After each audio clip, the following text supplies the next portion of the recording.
On my wedding night, a transfer order sealed my fate. I was to marry the infamous Reaper of Fort Hamilton, Lewis. Everyone said he was cold, ruthless, and that a battlefield injury had taken him out of the game for good. My new mother-in-law held my hand, sighing that I'd have to be patient with him for the rest of my life. I resigned myself to my fate, lying stiffly on the wedding bed next to a man as cold as a block of ice. But then, a burning hot male voice suddenly echoed in my mind, so soft, softer than a marshmallow. Why isn't she moving? If she just moved a little, I could totally justify holding her while we sleep. Hold it together, Lewis. You're a gentleman. You can't scare your new bride. My eyes flew open. You call this taken out of the game? You, don't be afraid. The man beside me finally spoke. His voice, like the rest of him, was cold and hard, like a frozen stone in winter. My name is Lena. 3 days ago, I was the belle of the textile mill, with a line of suitors stretching from the factory gates to West Main Street. But with the stroke of a pen, my father, the mill director, had me married off to Fort Hamilton, making me the wife of the Reaper himself, Lewis. The whole base was laughing at me. I was a rose, they said, planted in a pile of manure, sterile manure, at that. My heart was bitter. I closed my eyes and played dead, just wanting to get through the night. In the darkness, that strange male voice exploded in my head again. Is she crying? Was I too harsh just now? I knew I shouldn't have listened to Mom. A man needs to be stern, she said. Great, now I'm stern, and I've scared off my wife. Her eyelashes are so long, like 2 little fans. I froze. Whose voice was that? There was no one else in the room. I peeked through a tiny slit in my eyelids. Lewis was lying flat on his back beside me, staring straight at the ceiling, his lips pressed into a thin line. He hadn't moved at all. But the voice continued. Does she think I'm ugly? I guess so, with this scar on my face. No, I have to let her know that besides the scar on my face, everything else is standing tall and proud. I nearly choked on my own spit. What kind of X-rated stuff was this? I shot up, staring daggers at Lewis. He jumped, sitting up with me, his brow furrowed as he watched me warily, like I was some kind of spy. What are you doing? He asked, his voice sharp with suspicion. I didn't say anything, because the voice in my head had turned into a full-blown scream fest. She sat up. What's she doing? Is she going to chew me out and call me a liar? Wait, her eyes are sparkling, and her cheeks are all flushed. Could it be, she wants it too? Oh crap, I'm not ready. What if I'm no good? Will she think I really can't perform? I looked at the man before me. Lewis. 26 years old, a decorated major. A faint scar ran from his brow to his cheekbone on his chiseled face. Far from being ugly, it gave him a rugged, masculine air. He sat with his back ramrod straight, his whole body radiating a frosty, keep your distance vibe. But the voice in his head belonged to a lovesick puppy who'd never been weaned. The stark contrast left me stunned. I'm thirsty, I blurted, grabbing a random excuse as I threw back the covers to get out of bed. Don't move. Lewis grabbed my wrist. His hand was large and hot, his palm calloused. It felt like a branding iron on my skin. My heart skipped a beat, and the voice in my head started setting off fireworks. I got it. Her hand is so soft. Softer than tofu. Is she going to be mad? Is she going to think I'm a creep? I was just worried she'd be cold getting out of bed. I swear I had no other intentions. Okay, I admit it, maybe I had a few other intentions. I pulled my hand back, my face so hot I could fry an egg on it. It finally dawned on me. I could hear the Reaper's inner thoughts. This realization instantly transformed me from a timid little bride into the leading lady who'd been handed the script. I cleared my throat, deciding to test the waters. I heard you were injured in battle. I looked at him with feigned concern, my eyes filled with just the right amount of sympathy. Louis's body visibly tensed, and his gaze darkened. Yeah, he grunted, and said no more. But the scrolling commentary in my head was going wild. Here we go, she asked. She must have heard the rumors too. How do I explain this? If I say I'm not really injured, won't I sound desperate? If I say I am, how am I supposed to hold my wife while we sleep tonight? This is so annoying. It's all that gossip monger Mike's fault. The whole base knew my leg almost got blown off, but somehow by the time it reached the family housing, it turned into my junk getting blown off. So that's how it was. The bitterness in my heart vanished, replaced by a strange feeling that made me want to laugh but not dare to. Seeing the tragic look on his face, as if to say, I sacrificed for my country, please don't despise me, I was secretly ecstatic. It's okay, I said, sitting back down on the bed. I mimicked his mother, gently patting the back of his hand. I don't mind. From now on, I'll take care of you. His inner voice. Wait, that's not in the script. Shouldn't she be crying and demanding to go back to her parents? She'll take care of me? Is she throwing shade at me? Although, being taken care of by my wife, doesn't sound half bad. This repressed man had way too much going on in his head. I stifled a laugh, slid back under the covers, and deliberately kept my distance, creating a wide gulf between us. Let's get some sleep. We have to be up early to pay our respects to Mom and Dad. The man beside me was silent, but his inner voice was as loud as thunder. That's it? We're just sleeping? Why isn't she following the script? She's so far away. Is she afraid I won't be able to control myself? Heaven is my witness, I just want to hold her while we sleep. Is this blanket too small? It feels like the Milky Way is between us. A moment later, I felt the mattress dip slightly. Louis was carefully inching his way toward me. Just a little closer, she won't notice, right? I bit my lip to keep from laughing out loud. A few moments later, he moved again. Almost there. In the darkness, I could feel his scorching body right behind me, his hot breath practically on my neck. I could even picture his tense, expectant expression. Just as he was about to succeed, I suddenly rolled over to face him. Major, I whispered in the dark, batting my eyelashes, my voice soft and light, can't you sleep? Louis's body instantly went rigid as an iron plank. His inner voice was the loudest thing I had ever heard. Holy crap. The next morning, I was woken up by a gurgling sound. Not my stomach, but Louis's inner voice.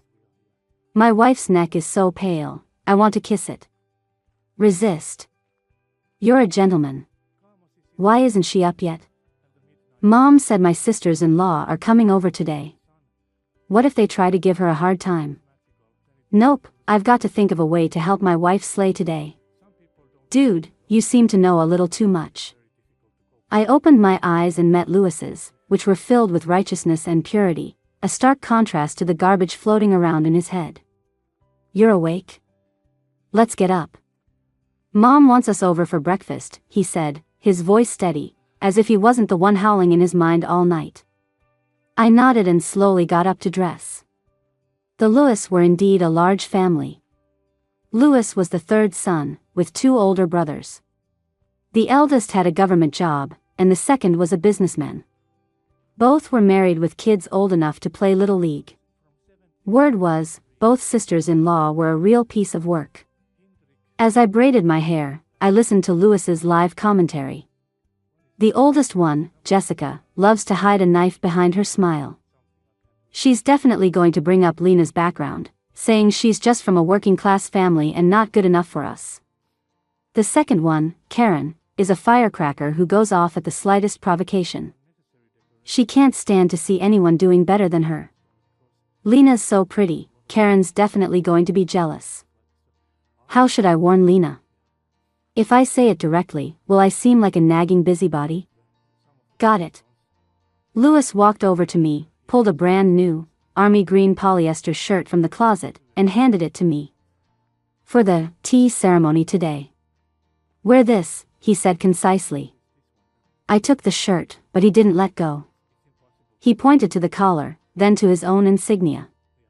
Here, he cleared his throat, buttoned it all the way up. It looks more sharp. I got it instantly. His inner voice was screaming, button it all up. Cover her neck. Don't let them see any hickeys. Wait, I didn't kiss her last night, but still, button it up tight. Give off some serious military wife vibes, and let's see if they still dare to look down on you. He was giving me pointers. A warmth spread through my chest. I changed into the shirt, buttoned every single button, and styled my hair into 2 neat braids. I looked proper and cool. When we walked into the dining room, sure enough, the whole family was there.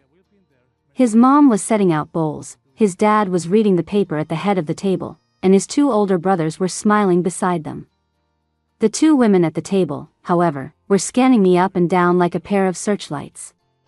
The one on the left, in a fashionable floral dress with curled hair and a smile, must be the eldest sister-in-law, Jessica. The one on the right, wearing a polyester shirt in a brighter color, chin slightly raised with an impatient look, must be the second sister-in-law, Karen. Well, this must be our new sister-in-law. It's so good to finally meet you, Jessica began, her smile as bright as a flower. The rumor mill has been buzzing, saying our Louis brought home a goddess. Seeing you today, it's true. It's just, isn't your family background a little common? Our Louis is a major, after all. Here it comes, the classic put down. Before I could speak, I heard Louis's inner voice roaring. Bullshit. What's wrong with a common background? The working class is glorious. Your dad was a shady profiteer, what right do you have to talk about my wife? I almost burst out laughing. I picked up a teacup, walked over to my in-laws, and respectfully served them their tea. Only then did I turn to Jessica with a slight smile. You're right, Jessica. I come from a common background, not like your scholarly family. The smile on Jessica's face grew wider. Then I changed my tune. But my father always said that family status isn't what's important, it's one's principles. We may be a working class family, but we're principled and patriotic through and through.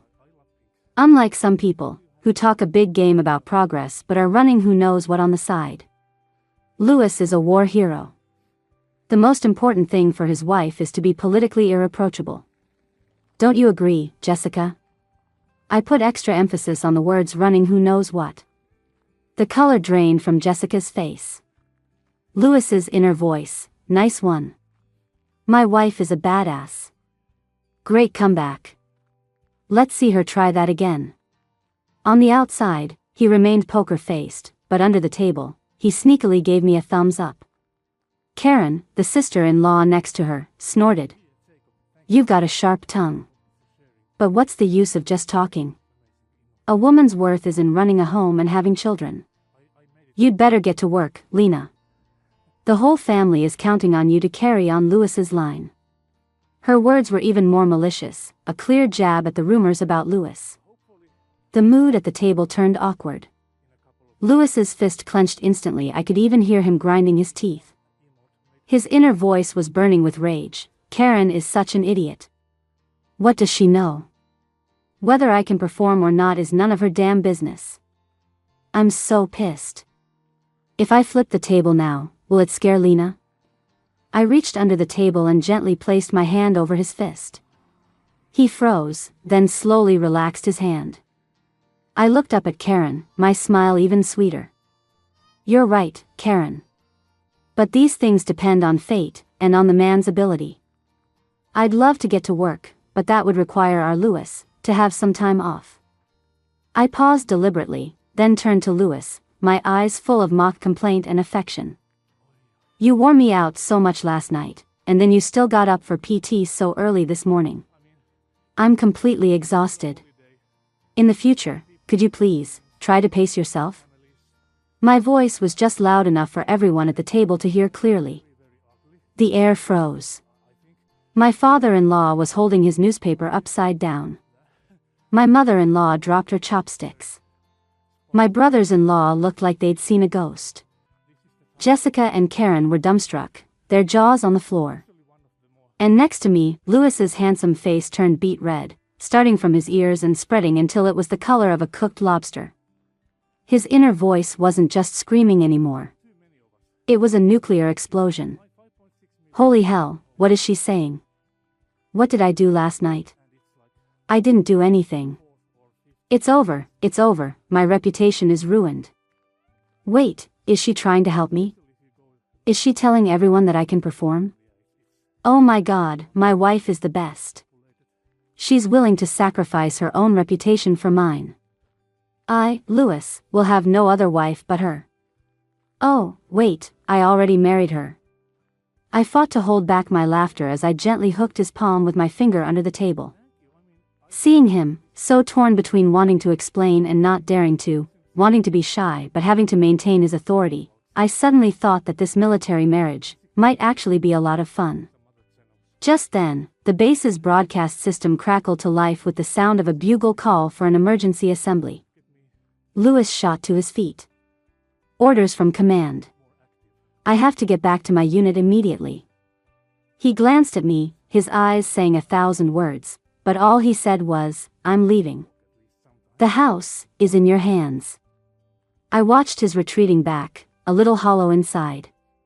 I never expected to be a widow of sorts on the second day of my marriage.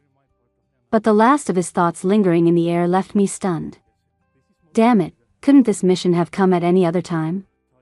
I haven't even gotten to kiss my wife yet. Louis was gone for half a month. At first, my 2 sisters-in-law tried to stir up trouble, but after I'd put them in their place that one time, they quieted down. At most, they'd make a few catty remarks, but nothing that bothered me. I was happy with the peace and quiet, spending my days reading and browsing the base exchange. Life was good. The only person who got on my nerves was Melody. Melody was the star of the base's entertainment troupe. True to her name, she was as pure as a lotus, with a soft, gentle voice. She was the dream girl of every man on base and Louis's #1 admirer. Before I arrived, everyone assumed she would be the one to marry Louis. So, her gaze always held a faint, veiled hostility toward me. One day, as I was hanging blankets in the yard, Melody glided over, carrying a basin of washed clothes.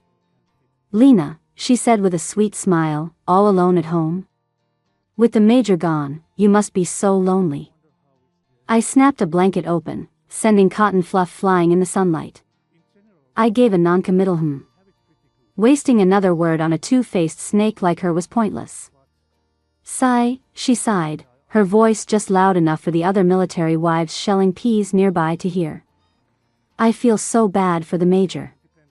That injury of his, well, you know how men are. Their pride is the most important thing.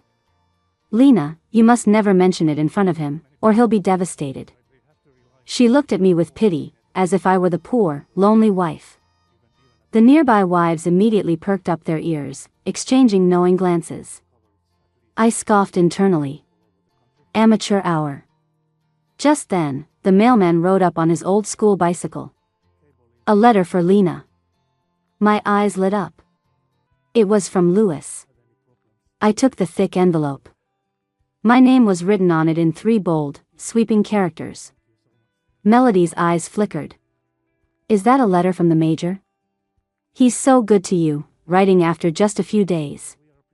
We used to beg him to write home, but he always said he was too busy with training to write a single word. The subtext was clear. It's not that he wouldn't write, he just couldn't be bothered to write to you. I ignored her and opened the envelope. The letter was filled with Louis's strong, forceful handwriting. He wrote about daily life in the unit, asking if I was settling in, if I had enough money and ration tickets, and telling me not to shortchange myself. It was normal, even mundane. But I could hear the inner thoughts attached to the paper, from when he was writing it. I wonder how my wife is doing at home. Have those 2 sisters-in-law been bothering her? That Melody woman is up to no good. She's definitely going to cause trouble for Lena. Lena's so innocent she's no match for her. I have to think of a way to help my wife nip this potential threat in the bud. Got it, At the end of the letter, Lewis had added in a casual tone, "By the way, that wooden box I asked you to put away is in the iron trunk under the bed. Find some time to throw it out. Everything inside is expired, so there's no point in keeping it." A wooden box? An idea sparked. I smiled at Melody. "Melody, I'm so sorry to ask, but Lewis wants me to throw something out. Could you give me a hand? I can't move it by myself." Doubt flickered in Melody's eyes, but she smiled and agreed. "Of course, Lena." I led her into the bedroom and dragged a heavy iron trunk out from under the bed. It wasn't locked. I opened it, and Melody's breath caught in her throat. There were no jewels or treasures inside, just a trunk completely full of letters. On top was an exquisite wooden box filled with a thick stack of envelopes. The addressee was clearly written, Melody. But none of the letters had ever been opened. The blood drained from Melody's face. I feigned surprise. "Oh. So this is what Lewis was talking about. Melody, I'm so sorry. Look at this, he said it's all expired and told me to throw it away. I guess it makes sense. After all these years, the love letters inside have probably turned yellow, right?" As I spoke, I handed her the wooden box. "Since you wrote them, it's only right they go back to you. Our Lewis is a simple man, he doesn't know how to appreciate beauty. Don't take it to heart." The crowd of gossiping wives let out a collective, stifled gasp. Who would have thought that the high and mighty Melody had been chasing Lewis for years, and he hadn't even opened a single one of her letters? Melody clutched the box, her fingers trembling. Her face was a ghastly mix of green and white, as if she'd been slapped in public 100 times. She glared at me, the innocence in her eyes gone, replaced by pure venom. "Don't get too cocky, Lena," she hissed. I smiled and leaned in close, whispering in a voice only we could hear, "Oh, the cockiness is just getting started." Watching Melody flee in humiliation, I lifted Lewis's letter to my lips and gave it a small kiss. A brilliant way to use a borrowed knife. This man was fatally charming.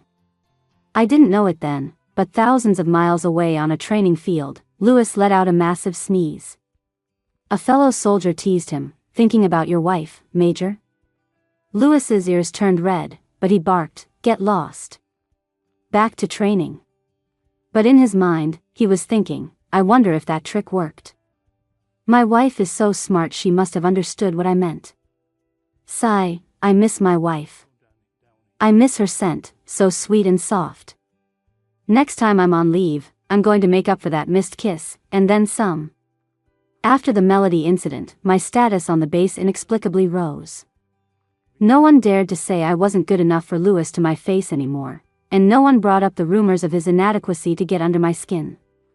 I became the woman who could tame the Reaper. With my days now quiet, the born overachiever in me started to get restless. Back at the textile mill, I was a technical innovation champion. Now, seeing the military wives still managing their households in the most primitive ways, I got an itch. Behind the base housing was a patch of barren land. The soil was too alkaline for anything to grow, so it had been left deserted. An idea began to form. In my past life, before I came here, I'd read some books on agricultural technology in the library, and one of them had a method for improving alkaline soil.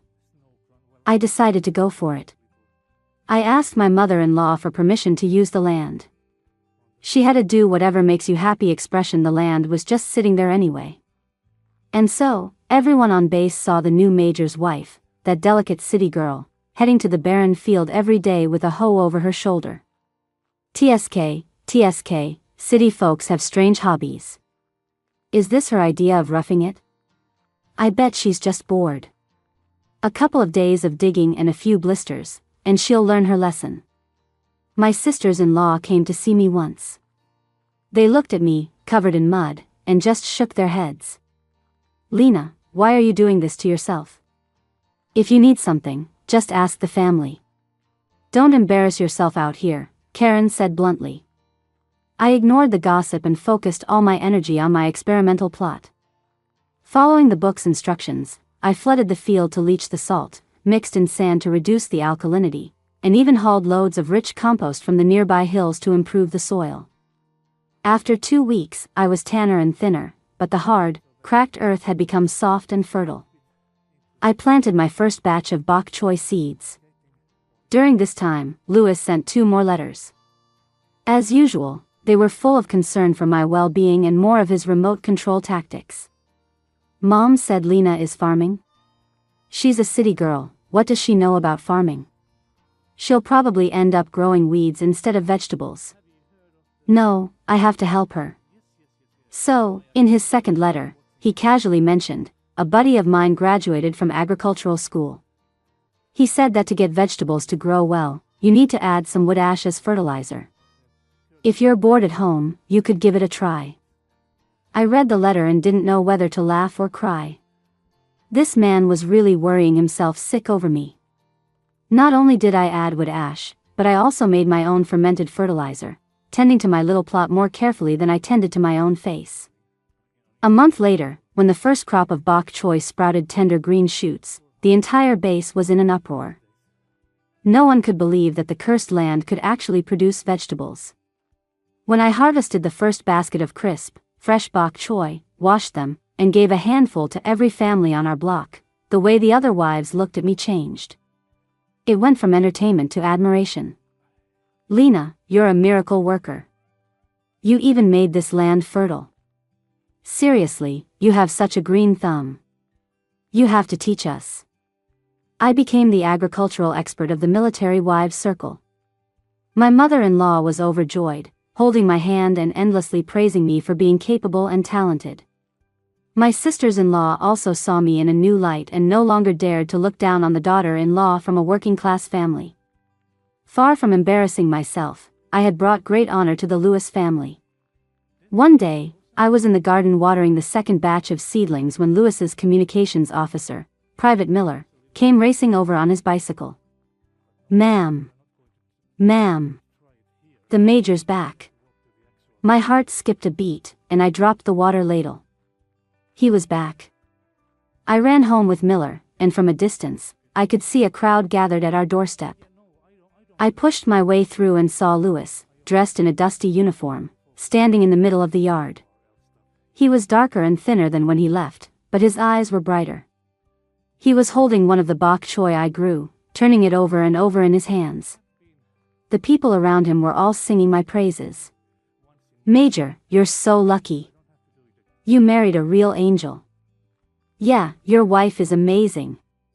She turned a wasteland into a vegetable garden. Lewis didn't say anything. He just looked at me, his eyes full of what looked like a sky full of stars. I could hear a grand military parade happening in his mind. My wife. That's my wife. See that? That's Lewis's wife. A goddess in the streets, a chef in the sheets, and damn it, she can even tame the wilderness. Who said she's delicate? This is called grace and skill. You common folk wouldn't understand. Okay, hold it together, don't smile. I'm the cold, aloof reaper. Can't break character. He forced down the corners of his mouth, cleared his throat, and strode toward me. Then, in front of everyone, he reached out his large, well-defined hand, not to take mine, not to hug me, but gently, he wiped a speck of dirt from the tip of my nose. His touch was light, with a clumsy sort of tenderness. You've worked hard, he said, looking at me, his voice low. My face instantly flushed red. And his inner monologue was so sweet it could give you a cavity. I really want to kiss her. No, too many people. Tonight. When we get home, behind closed doors, I'll kiss her until she can't breathe. Lewis was on leave for a week this time. On his first night back, I made a special effort in the kitchen, using the bok choy I grew to cook him a lavish dinner. At the table, his parents kept piling food onto his plate, fussing over him. He responded to them while secretly sneaking glances at me from the corner of his eye. The commentary in his head never stopped. My wife's cooking is amazing. 100 times better than the slop in the mess hall. Why isn't she looking at me? Is she still mad at me for being gone so long? She looks a little thinner, her chin is sharper. It must be from working on the garden. I'm such a jerk, letting her work so hard. After dinner, I started clearing the dishes. My mother-in-law tried to help, but I smiled and shooed her out of the kitchen. Louis followed me in, his tall frame instantly filling the small space. I'll do it. He reached for the bowl in my hand. No need, I'm fast, I said, turning to avoid him. We stood there, at a stalemate, the atmosphere a little strange. The sound of running water covered our slightly ragged breathing. Her hands are so beautiful, so pale and slender. It's a shame to waste them on washing dishes. She still smells so good, like sun-dried laundry mixed with a hint of fresh grass. I really want to hug her from behind. I felt like his intense gaze was burning a hole through my back. I washed the dishes faster, desperate to escape the suffocating space. Just as I dried my hands, ready to make a break for it, he blocked the doorway. Lena, he said my name, his voice a little hoarse. I kept my head down, not daring to look him in the eye. That garden, don't work on it anymore. It's too hard, he said seriously, looking at me. I looked up and met his deep gaze. In his eyes, there was pain, concern, and a swirling mix of emotions I couldn't quite decipher. I don't think it's hard, I said honestly. I like it. He fell silent. But his inner voice was roaring, she likes it. She actually said she likes it. Is she just saying that to spite me? I'm a grown man, and I'm letting my wife work the fields. What kind of man am I? No, I have to let her know that her husband can provide for her. The next second, he reached out and pulled me into his arms. The hug was so sudden that I crashed into his hard, searing chest, my nose filled with the clean scent of his soap and a faint hint of sweat. My mind went blank. His heartbeat was like a war drum, thudding heavily against my eardrum. And his inner voice was deafening. I'm holding her. I'm finally holding her. So soft. Exactly like I imagined. She's not pushing me away. Does that mean she doesn't hate me? I didn't push him away. Because my whole body had turned to jelly. I couldn't muster any strength. His arms were like iron clamps around my waist, so tight it felt like he was trying to merge me into his very bones. Lena, he whispered in my ear, his voice thick with suppressed emotion, from now on, you're not allowed to do any more heavy lifting. You have me.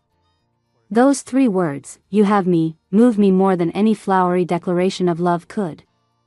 I buried my face in his chest and mumbled a soft okay.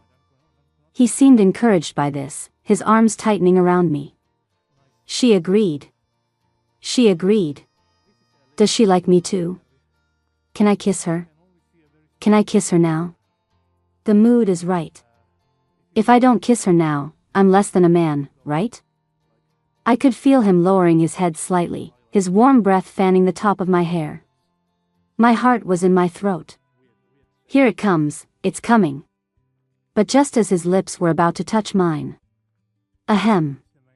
My mother-in-law's cough echoed from the kitchen doorway. Louis sprang back like a cat whose tail had been stepped on. He jumped 3 feet away, standing there awkwardly, his face as red as a boiled shrimp. Mom, what are you doing here? He stammered. His mom, holding a teacup, had a perfect I saw nothing expression. Just getting a drink of water. You too, carry on, carry on. With that, she calmly filled her cup and slowly walked away. She left Louis and me staring at each other, the air so awkward you could cut it with a knife. Louis's inner voice was a howl of pure despair. Wow. Is my mother the devil? I was so close. I was 0.01 centimeters away. Seeing his indignant but helpless expression, I finally couldn't hold it in anymore and burst out laughing. He shot me a wounded look, turned, and fled. Watching his clumsy, almost uncoordinated escape from the kitchen, I laughed even harder.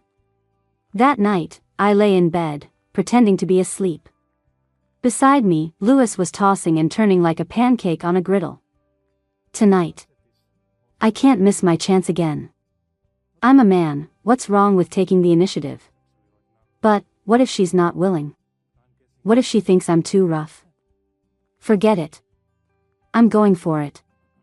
I felt him take a deep breath, and then, slowly, he moved closer. A large, hot hand came to rest, ever so carefully, on my waist. That calloused hand was like a brand, its heat searing through my thin nightgown and making my heart tremble. I held my breath, not daring to move. Louis's inner voice was so tense it was practically cracking. She didn't pull away. She really didn't pull away. Does that mean she's willing? Can I take the next step? The book said women like a gentle touch. I have to be gentle, not like I'm on the training field. A book? He reads books. What kind of books? I nearly laughed out loud. He tentatively pulled me closer into his embrace. I complied, my back pressing against his scorching chest. He let out a contented sigh. So nice. It's like holding a cloud. And then, nothing. I waited and waited, nearly falling asleep, but he was actually just holding me. I was a little disappointed. I turned over, my eyes meeting his in the dark. They were shining with an astonishing brightness. Louis. Yeah? His voice was incredibly hoarse. Are you really not up to it? I asked deliberately. A man's pride is not to be challenged. Sure enough, I heard a boom in his head as the last thread of his restraint snapped. She dares to doubt me? This is the last straw. Tonight, I'm going to show her exactly what her husband is made of. The next thing I knew, the world was spinning. He flipped me over and pinned me down, his scorching kisses raining down on me. His kiss was nothing like the man himself. It was dominant, forceful, with a raw, urgent edge, as if he was trying to pour all the longing and restraint of the past few weeks into me. He kissed me until I was dizzy, my mind a complete blank. So, this was the Reaper's true face. So, all those rumors about him being broken were lies. He wasn't just capable. He was very, very capable. The next day, I woke up feeling like I'd been run over by a truck, my body sore and weak. The spot beside me was already empty. On the nightstand was a glass of warm water and a note. Making breakfast. Sleep in. Louis. The handwriting was bold and energetic, betraying the writer's irrepressible good mood. I picked up the glass and took a sip, a sweet feeling blooming in my chest. Just then, I heard Louis talking with his mom outside the door. His mom, Louis, why are you up so early? And humming, too. Did you find some money? Louis's voice was filled with a pride he couldn't hide. Mom, I've got something to tell you.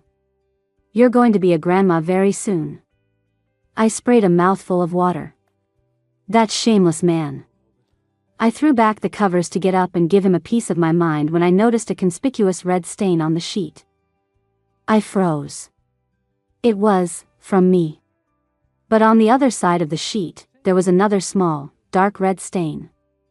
I was still wondering about it when Louis walked in, holding a steaming bowl of egg noodles. His eyes lit up when he saw I was awake, but then his expression turned awkward when he saw me staring at the sheet.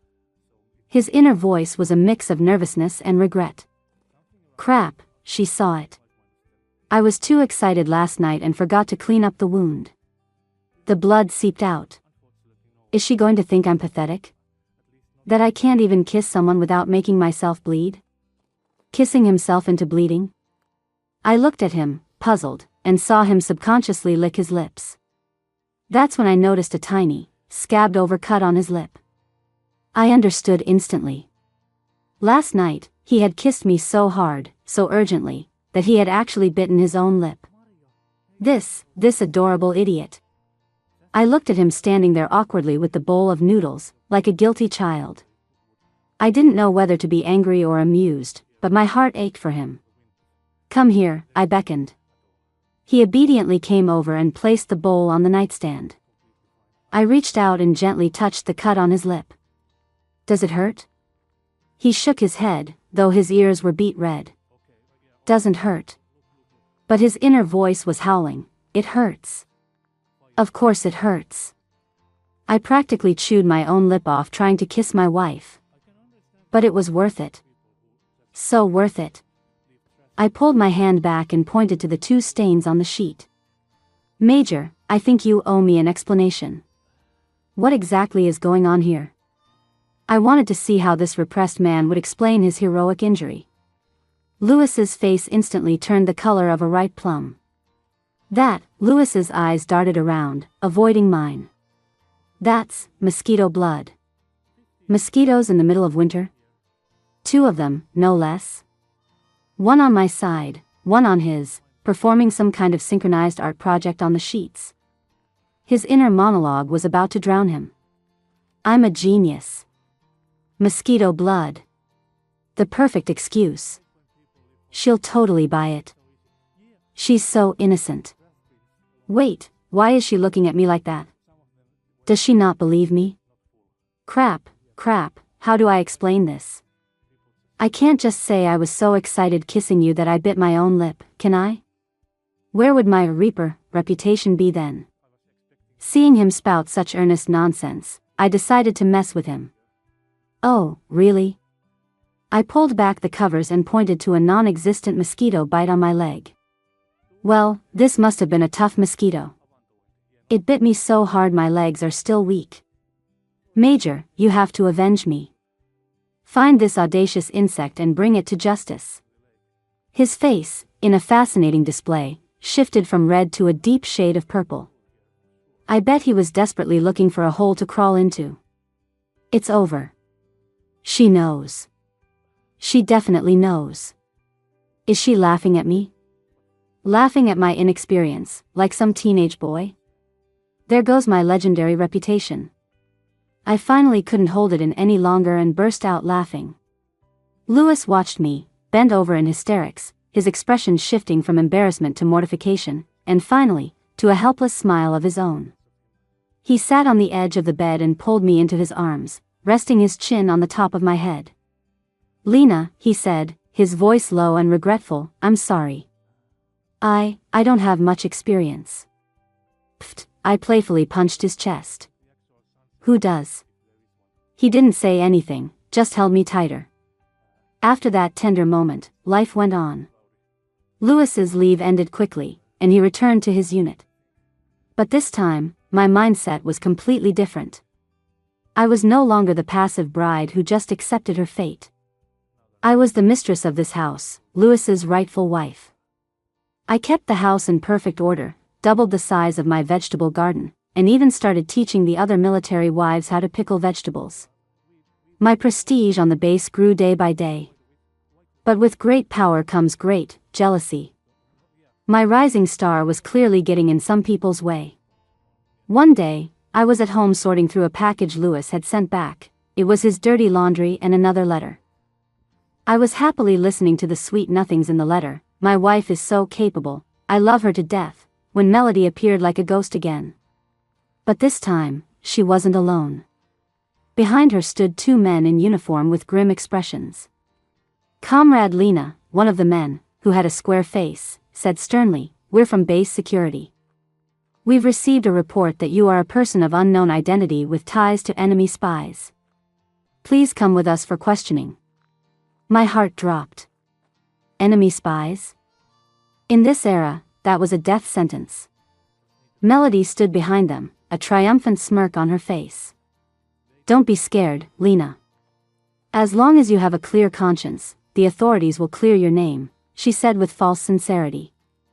I understood immediately. This was her doing. I clutched the letter in my hand, forcing myself to stay calm. "Comrades, you can't just make accusations like that. You say I have ties to enemy spies. Where's your evidence?" "The evidence is," Melody interjected, "that you, a common textile mill worker, somehow managed to marry the major.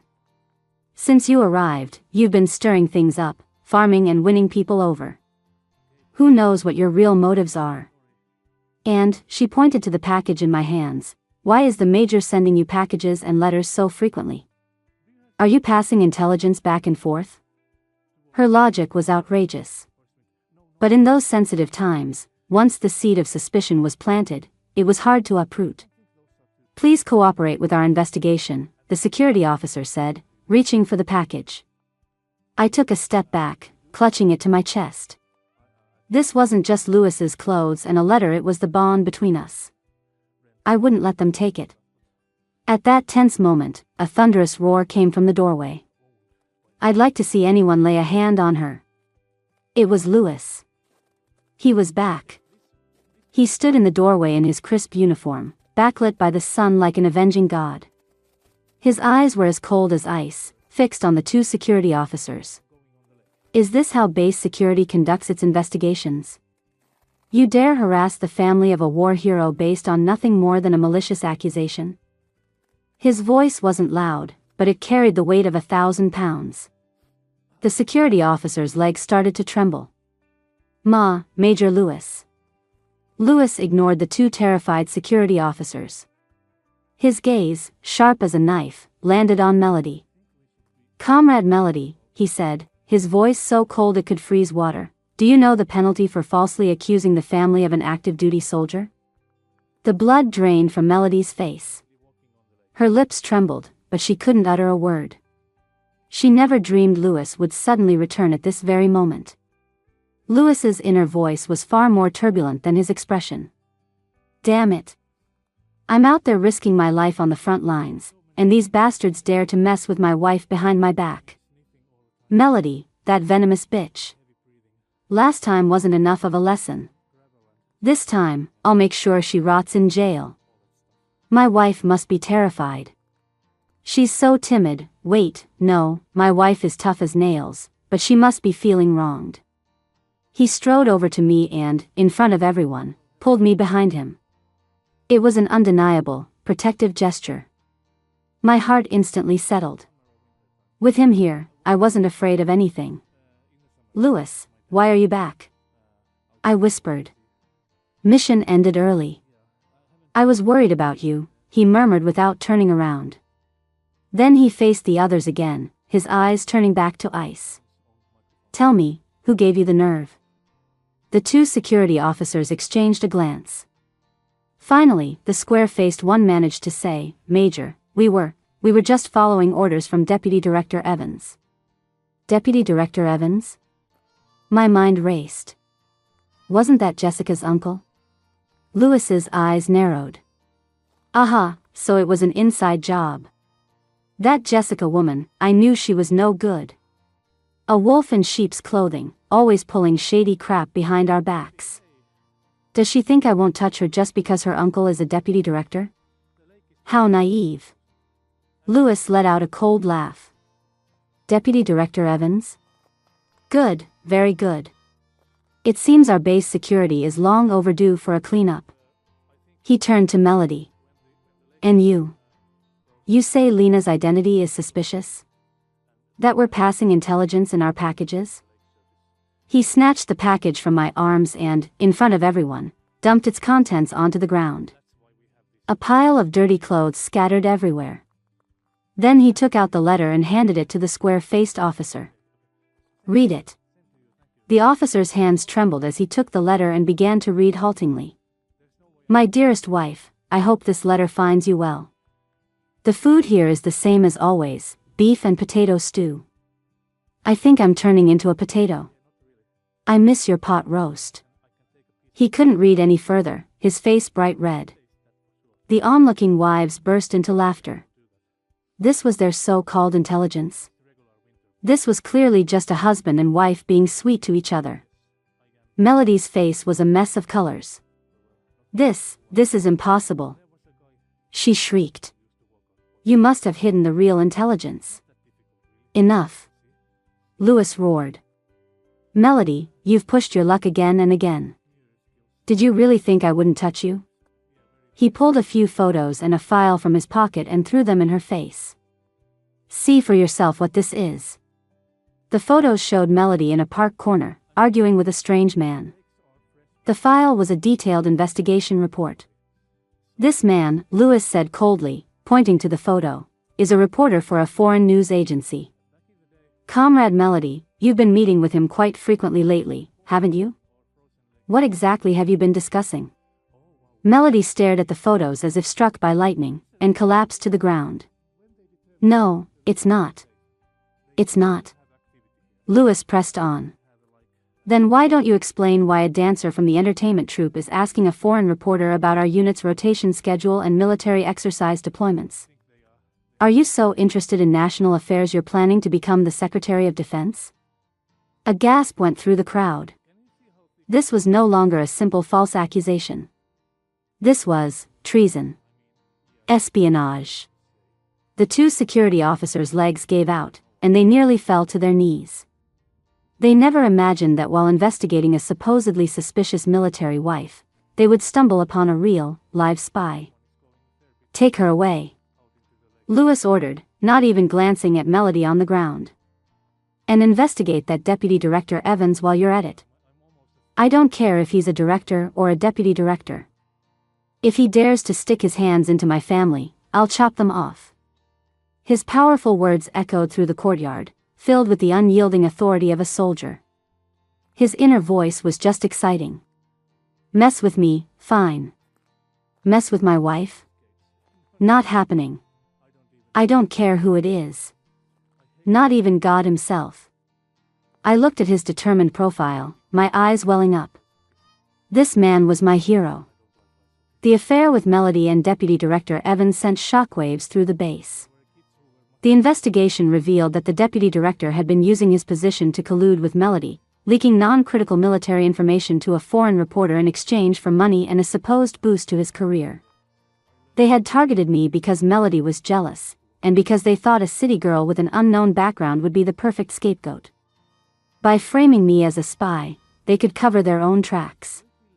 Unfortunately for them, they didn't count on Lewis returning early, nor did they count on him already being suspicious and having gathered evidence against them. In the end, Melody and the deputy director received their just deserts. Jessica, implicated in the scandal, was thoroughly disgraced and quietly moved back to her parents' house with her kids. After that battle, no one dared to gossip about me again. I became a legend on the base, a woman not to be trifled with. After the storm passed, Lewis got another week of leave. Our life together was as sweet as honey. One night, we were lying side by side, watching the moonlight stream through the window. Lewis, I said, resting my head on his shoulder, how did you know Melody was up to something? Lewis was quiet for a moment before answering. A gut feeling. I didn't believe him for a second. His inner voice had already betrayed him. I can't tell her I had someone investigate Melody from the very first time she bothered you, can I? I also can't tell her that every time I wrote you a letter, the little hints I dropped were actually coded messages. And I definitely can't tell her that I dug up her entire family history just to protect you. If I told her, she'd think I'm a creepy control freak, right? This man had done so much for me in secret, yet he wouldn't say a word about it. My heart felt full to bursting. Lewis, I said, sitting up to look at him seriously, I have something to tell you. Seeing my solemn expression, he grew tense. What's wrong? What's she going to say? She's not going to ask for a divorce, is she? Because I investigated Melody, and now she thinks I'm some kind of scheming manipulator? No. I can't live without my wife. Watching the dramatic soap opera unfold in his head, I couldn't help but chuckle. What I wanted to say is, I dragged out the words. He swallowed nervously. I think I might be pregnant. The air froze. A full 10 seconds passed before he seemed to process it, suddenly launching himself off the bed. What did you say? His voice was trembling. I said, you're going to be a father, Major, I said with a smile. At that moment, his inner voice was louder than ever, filled with ecstatic disbelief. I'm going to be a dad? I'm going to be a dad. Ha ha ha ha ha ha. I have an heir. He spun around in a circle like an idiot, then rushed over, swept me into his arms, and started spinning me around the room. Slow down, slow down. I cried, dizzy from the motion. Be careful of the baby. He stopped immediately, gently placing me back on the bed. Then he knelt down and pressed his ear to my stomach with a look of pure reverence. Can I hear him? I'm only a month along. What do you think you can hear? I couldn't help but be charmed by his foolishness. But he listened intently. I think I hear something. A heartbeat. Wait, no, that's my own heartbeat. What's he doing in there? Is he kicking my wife? When he gets out, if it's a boy and he dares to bully my wife, I'll spank him 8 times a day. I stroked his head, feeling the joy and anticipation of impending fatherhood radiating from him. I suddenly realized that my secret, being able to hear his thoughts, could perhaps stay a secret forever. Because I no longer needed to hear his thoughts to understand him. His every action, his every look, told me that he loved me. And that was enough. 1 year later. Colonel Lewis. You need to get your son. He's using my lipstick as a crayon again. I stood in the living room, hands on my hips, yelling toward the study. That's right, Lewis had been promoted from major to colonel. And I had successfully unloaded my cargo, giving birth to a little demon who was his spitting image. We named him Nate. The study door opened, and Lewis walked out quickly in his lounge clothes. He first looked at our son, whose face was painted like a clown, then at the bright red streak on the wall, and frowned. Nate, he said sternly. The moment the little guy saw his dad, he dropped the lipstick, toddled over on his short legs, and latched onto Lewis's leg. Daddy. Daddy, up. Lewis's inner voice instantly switched from I'm going to tan your hide to my precious baby boy. Sigh, my son is so cute. Oh well, it's just lipstick. I'll buy my wife 10 more. And the wall, we can just repaint it. A boy needs to be spoiled a little. He bent down, scooped the little guy up, and bounced him in his arms. No more mischief. Go and apologize to your mom. The little guy wrapped his arms around his dad's neck, then planted a big, slobbery kiss on my cheek, smearing a mixture of saliva and lipstick all over my face. Sorry, Mommy. What could I say? I looked at the big and little man in front of me and sighed with a smile. That night, after putting the little monster to bed, Lewis hugged me from behind, his chin resting in the crook of my neck. Tired? What do you think? I shot him a playful glare. He let out a low chuckle and kissed my cheek. You've worked hard, honey. He could say these sweet things so naturally now. Although what he was thinking was still way more than what he was saying. Like right now. My wife smells so good. The kid's asleep. Does that mean we can get down to business? Tonight, I'm definitely making up for last time, and the time before that. I turned around, wrapped my arms around his neck, and whispered in his ear, Colonel, you're having some very dangerous thoughts.